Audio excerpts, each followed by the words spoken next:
Death is the start of another life. We are moving on to a new and different stage of our soul's evolutionary journey. And when you love someone deeply and they love you deeply, the two of you have committed to a bond. Parent-child, spouse-to-spouse, siblings, the best of friends, and you will see your loved one in the next life. So it is not goodbye, it is see you again soon.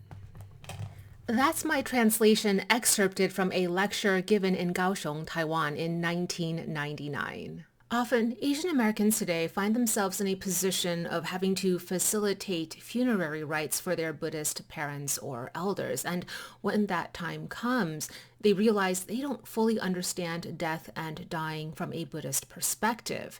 The intersection of cultural tradition, religious practice, and modern realities can leave a lot of people feeling unprepared or uncertain about how exactly to honor their loved ones in a way that aligns with familial expectations and Buddhist tradition. I hope to be able to provide an educational resource to bridge that gap. Maybe healthcare providers, palliative care professionals, and chaplains or death doulas watching this might find something useful here to help them better provide culturally competent and compassionate care to East Asians who lean Buddhist. Ultimately, my objectives for this video are religious education, cultural preservation, and to offer guidance on administering compassionate care. I'll try to subdivide this talk into two parts, beliefs and practices, but because beliefs drive practice, the lines here might blur a bit. There are four categories of death discussed within this scope. 1. Death by exhaustion of one's lifespan. There's this belief that you were made with, well, let's say you're a lamp. You were crafted at inception with only so much wick, so much oil that can be poured into the burner. So when you exhaust it, you've exhausted it. You've lived the lifespan in accordance with how you were made, like a flickering flame extinguished when its oil supply has exhausted. That is, though, assuming your karmic merits earned is net neutral, which brings us to the next category of death. 2. Death upon exhaustion of one's merits. Merits as in karmic merits, but also demerits, karmic accounting. See, going back to that lamp analogy, there's also this religious belief that you can change the length of your wick, change the amount of oil your burner can hold. So let's say you were born fated to live to age 89 and then die naturally, in a manner of speaking, by heart disease or kidney failure. If you net a neutral balance in terms of karmic accounting in your lifetime, not a saint, not a terrible human being, just normal, then it is what it is. But you could, in religious theory, take actions that increase your karmic accounting so you net positive, thereby increasing your lifespan and increasing your health and longevity. Karma is action, intentional, mindful action. Things you do physically can be karma. Words you speak can be karma. Even the thoughts you have can be karma. All of it goes to shape your present and future life. Inner alchemical practices, forms of meditation, mindfulness practices, all that can be karma. Being kind, thinking kind, charitable thoughts of others, or the opposite, thinking malicious thoughts of others, are all karma. By the way, we also believe in collective or social karma, group karma. Families, communities, or even nations, kingdoms can create shared karmic merit or karmic consequences. 3. Death caused by accidents, a premature death. This is when we die before we were supposed to due to an extenuating circumstance or intervention. Car accident, ambush, homicide, medical complications caused by medical malpractice. This could be death as a result of natural disaster or an animal attack. I really appreciate this realistic, rational-based view in Buddhism. Even within the Buddhist framework, you could do everything right, be amazing, not yet have exhausted your lifespan, not yet have exhausted your good karma or karmic merits, and still something beyond your control or will can happen to you and cause death, premature death, something that wasn't supposed to happen. And the fourth category of death, self-inflicted passing. There's a lot to unpack and talk about with respect to this fourth category, and I don't know that this type of video platform is the right venue for that conversation. Since mindset and thoughts are also karma, what is on your mind in those last moments is karma. Self-inflicted passing is a form of interruption of the karmic process. It will very likely lead to unresolved karma to deal with in a future incarnation or in rebirth. The first two, basically time's up, are considered peaceful. The living might mourn for what they have lost, but the soul who has departed is naturally moving on to the next stage of their journey. And it's beautiful, peaceful. It's a natural thing. It's not goodbye. It's see you later. That third category, premature death, could potentially cause the soul of the recently departed to be a bit disoriented because the soul itself might not have been prepared for the transition. And so Buddhist practice will be keyed to helping that soul to become oriented, to understand what is now happening, to give assurances to that soul, and then to help that soul transition peacefully. The fourth category is complicated. Perhaps what I can offer here is this. In Buddhism, intention matters a lot. Of course, it's not everything, it's intention plus action. But intention will impact karma. So, for example, the viewpoint is that if one's intention is too attached to intense emotions or trauma, and that is the causal point of this fourth category of self-inflicted passing, then that could weigh you down, and the weight could cause one to be reincarnated into a more challenging realm. We'll get into reincarnation and the 6 realms in a bit. Yet if the intention was of release, of detachment, self-sacrifice for a greater good, coming from a genuine place of agape or charitable love, then that will be reflected in the karmic merits, even though it is a self-inflicted passing. Within the cycle of samsara, birth, death, and rebirth, there are 6 realms in which your soul could be reborn into based on your karmic merits. Deva, Tiān. In Mahayana Buddhism, there are celestial realms under this category called Pure Lands, Jingtu. Pure Lands, or transcendent realms, are emanations of pure light, astral light of the Buddhas and Bodhisattvas.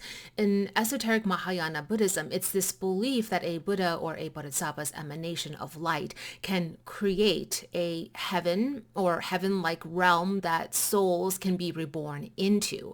Popularized during the Tang Dynasty, that's sometime between 618 and 907 AD, is this syncretizing of Taoist mysticism and Pure Land Buddhism, where certain Taoist cultivation practices, be that inner alchemy or outer alchemy, can empower one to be reborn into a transcendent Pure Land realm.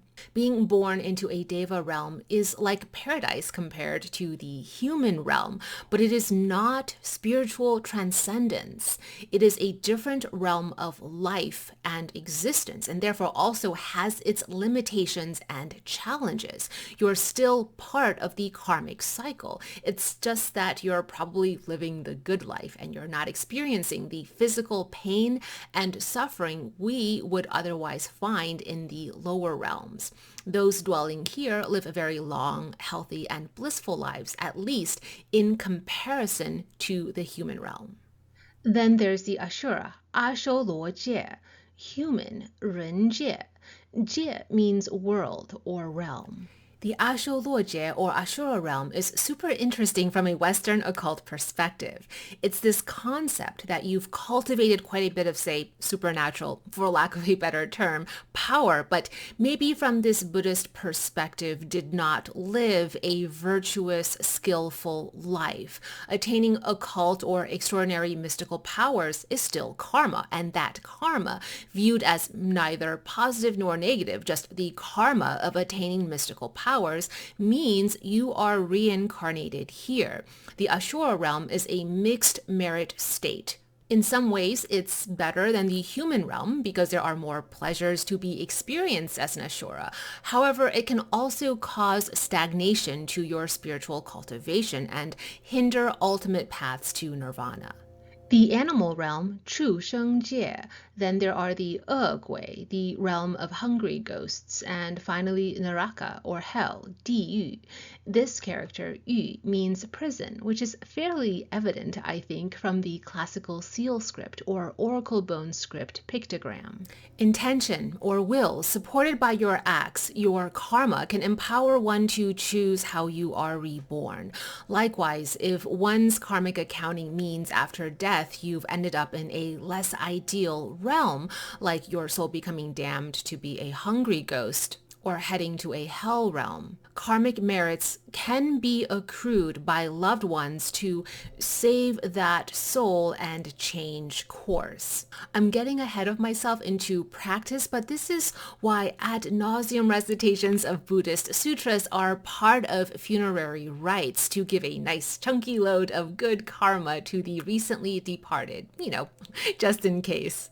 For example, if someone's soul is trapped somewhere not so great, a form of hell or 地狱, you could recite the 地藏经, a sutra associated with the Ksitagarbha, known as jizo in Japanese, and this word in Korean. 大悲咒, Kuan Yin's Great Compassion Mantra, a Dharani, is another popular one for more ordinary folk because it's this idea of asking the benevolent and merciful Kuan Yin to come and be the guiding light for the recently departed.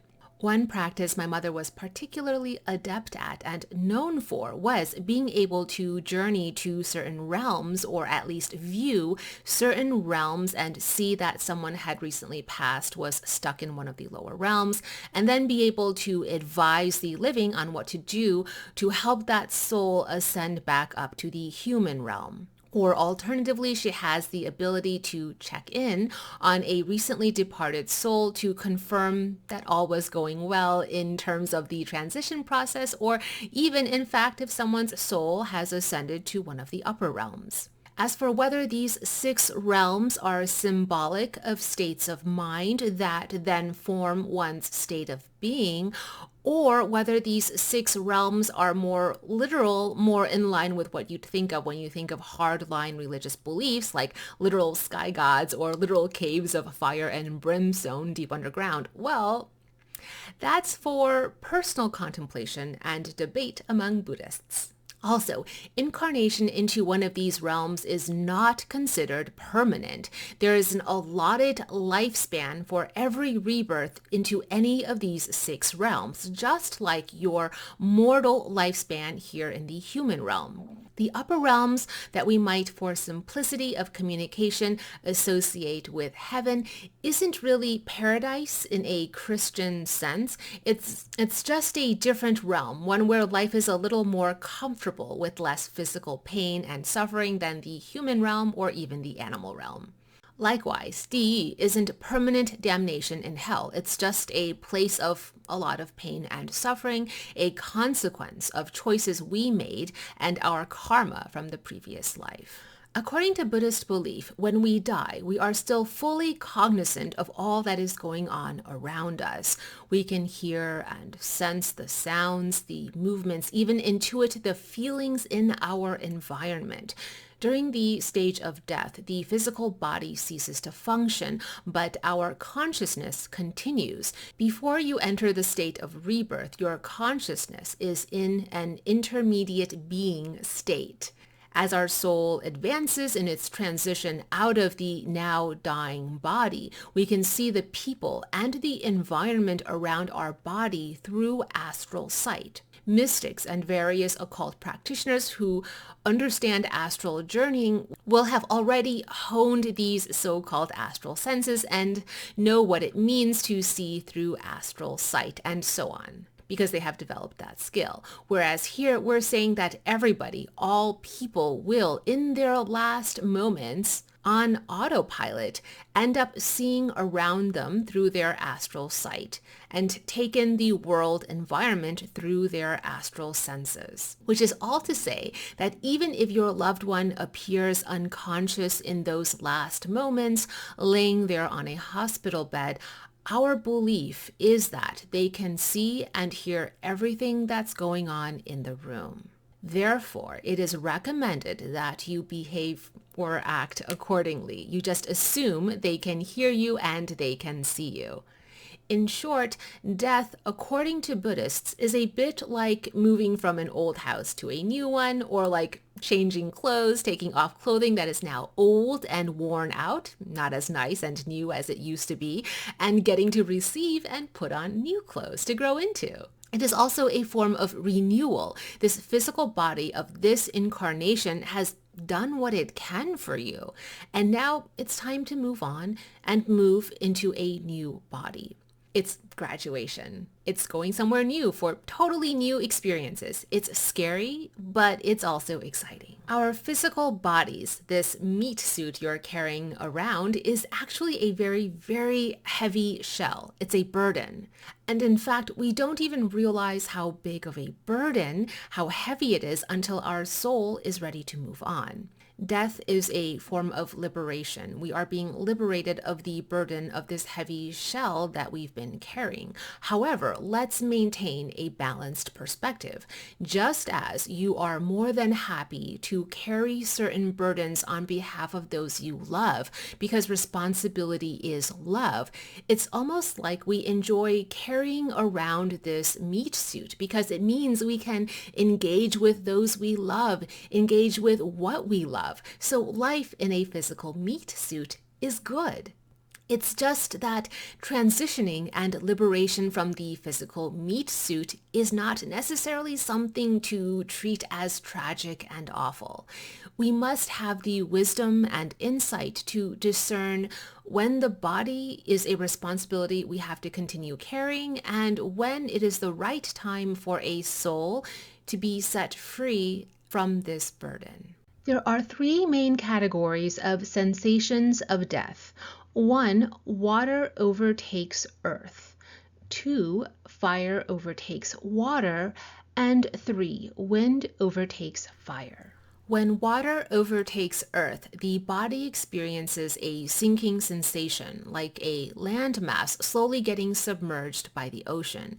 It's a feeling of suffocation. Certain diseases of the body can cause this sinking sensation, described as water overtaking earth.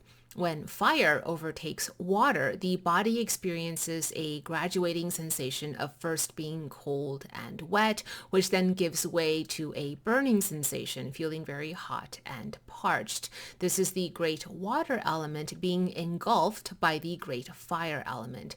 It's often associated with circulatory diseases. The third is when wind overtakes fire, where the body experiences a burning sensation like a wildfire burning at dusk. It's a biting pain as if being slowly blown into pieces by the wind. It can feel like we are being scattered like ashes to that wind. It's the great fire element being swallowed by the great wind element. This is often associated perhaps with pulmonary diseases. Although I said 3, you'll probably have noticed that for symmetry there should be 4. You're not wrong. The 4th would be earth overtakes wind. This is when a soul is in eager flight, seeking liberation, but that liberation is a form of desperation, thus attachment. So earth overtakes wind is when, instead of liberation, the sensation of fleeing is overtaken by the sensation of being smothered or overwhelmed by an immovable weight. You wanted to fly away or escape, but karma causes the soul to sink and become buried by earth. We still mainly talk about the three sensations of death because the fourth is considered rare given the alchemical nature and attributes of soul transition. Generally, the stage of death is a release, a lightness and liberation. So it's a transition from a finite, bounded physical form to a limitless and formless state. That fourth rare category is more often associated with, say, the karma of rebirth into a hell realm. And so there are three main common categories of death sensations we might prepare for. It may feel like we are a landmass sinking into or being engulfed by an ocean. Or it's the sensation of a bright, flaming sun drying us up like a lake, wetness becoming dry, cold becoming hot. Or third, like a flame that is being extinguished by the wind and the embers of who we once were getting scattered. There is this belief that when we are born into this world, it's rather painful, hence babies cry, and the transition from this world to the next is also painful, and therefore among Buddhists, there is the practice of not touching the physical body for 8 hours after time of death. This is to mitigate the amount of pain and suffering that the consciousness of our loved one is experiencing as it transitions from physical body to the lightness of being in spirit only. Bedside chanting of mantras or sutras is considered to help alleviate that pain. Due to the belief in these death sensations, Buddhists will prefer to not move or touch a body after time of death for a full 8 hours. I bring this up because in the West, oftentimes hospitals and healthcare providers are not as compassionate or sensitive, or maybe they're not aware of the deep religious implications of this ask from Buddhist loved ones. Buddhists will prefer to let the body of the recently departed lay in stillness for 8 hours or 7 to 8 hours because, one, we believe that the nervous system is still functioning even after the heart and the lungs have stopped, and therefore the subconscious is still aware of what's going on. And so, two, the time of spiritual death is not the same as the time of physical death. So, three, disturbing the body too soon after clinical death could cause the person discomfort or interfere with what their soul needs to do to transition from physical body to non-tangible form. It could exacerbate the already painful aspect of death sensations. When it comes to the funeral ceremony and whether it is to be humble and modest, your mileage may vary. Where there is more heavy-handed folk Taoist influence, there is the fun sentiment that more is more. So funerals are going to be as extravagant as money will buy. The ceremony and rituals will lean in heavily into Buddhist symbolism and practice, but just very extra and luxuriously over the top. More traditionally, however, devoted Buddhists and really even most devoted Taoist practitioners are going to opt for something modest and as low-key as possible. Even among the very wealthy, if they are religious devotees, they might prefer something simple to demonstrate humility and detachment from ego. But again, some families are going to opt for extravagance and hold the belief that the more you invest in the pomp and circumstance, the happier the ancestors will be. And that's totally valid, or at least it's a choice. In Japanese and Taiwanese custom, after the body is cremated, immediate family members will use ceremonial funerary chopsticks to pick up any bones or pieces that have not been turned to ash and place these bones into the urn. You can then wipe those chopsticks clean and keep it with the ancestor altar. When you leave out offerings to the dead, you would stick those chopsticks upright straight into a bowl of rice as the food offering to the dead. Regional culture and very localized traditions will determine funerary customs, so there really isn't anything standardized per se. What you'll find in common is as follows. The first common practice is not moving or touching the body for 8 hours, minimum 7 hours after time of physical death. Again, this is because we believe physical death and spiritual death can happen at different times. So to be safe, you wait 7 to 8 hours to really let the soul do what it's got to do for the transition and not contribute to the pain of transition. Also, the recommendation is no loud crying, wailing, or loud, distracting, dissonant sounds. In the same way you might want it to be really quiet if you have a migraine, it's believed that quiet will help ease this pain of transition. Sutra recitations will also ease the pain of transition. Talking in a calm, soothing, assuring tone is also going to help ease that pain. Everything you do within sensing range of the deceased could potentially have an impact on the mindset and spiritual state of the deceased. So be mindful of your actions and speech. They can hear and sense everything. You want to be helpful and not harmful. Don't add to them possibly having negative thoughts in those final moments of transition.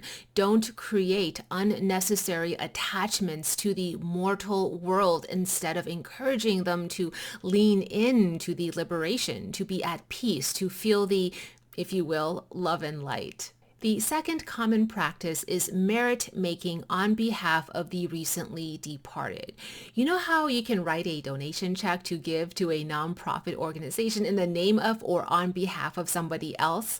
That's more or less the premise of merit making. One common practice is for the immediate living relatives to, well, put simply, do good deeds with the intention, focus, and willpower that the karma accrued from doing these good deeds are to be dedicated to the recently departed person. You take a ceremonial vow before a Buddha or Bodhisattva as witness and state your intention that for the next 49 days, all good deeds you do are to be the karmic merits of so-and-so, perhaps also stating your relation to so-and-so. You light 3 sticks of incense before a Buddhist altar or at a Buddhist temple, perform li bai or ceremonial bowing to the Buddha or Bodhisattva. Kuan Yin is a popular choice. So is Dizang Wang Pusa if you're worried about the bad karma of the recently departed. And then you state your vow of karmic merit making. You're supposed to not raise your temper, get angry, harm people, do no harm, try to be charitable, and generally do good deeds, and dedicate all of that good karma to the recently departed. Most devout Buddhists will also follow a Buddhist vegetarian diet during this period of time because any form of killing is probably bad karma. So to remain consistent with good karma, you go vegetarian. The third common practice is chanting Buddhist scriptures to invoke the divine to help guide the soul during transition. Here, there is also the belief that recitations of certain sutras associated with Pure Land Buddhism will guide the soul to the Pure Land and therefore reincarnate into, well, some form of heaven, put oversimplistically. The Amitabha Sutra, Amituo Jing, is often used with the intention of facilitating rebirth into the Pure Land. The Heart Sutra or the Great Compassion Mantra are recited to invoke the presence of Kuan Yin, Avalokiteshvara, to ensure harmonious and just rebirth to where the soul is to go. Because, hey, being reborn into a human isn't so bad, right? Let's just invoke Kuan Yin to make sure it's an auspicious and comfortable rebirth, that our loved one will be assured a good life in the next incarnation. One reason families often retain the services of monks or nuns to do the chanting for a very sizable donation is because it's believed that, well, the gods are going to listen to the virtuous monk more than they'll listen to imperfect, flawed little old me, right? Here's my personal hot take. I don't know that a monk who doesn't know your loved one, who is obligated to be there to do this recitation, to help fundraise for their temple, is going to be better at it than if it comes from the heart, from you.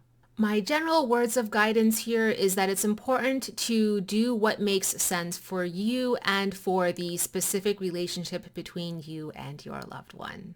In the video description box, click on the hyperlink that will take you to a supplemental blog post where you can download a step-by-step Buddhist funeral planning guide for those who really want to get into the details of Buddhist funerary rites.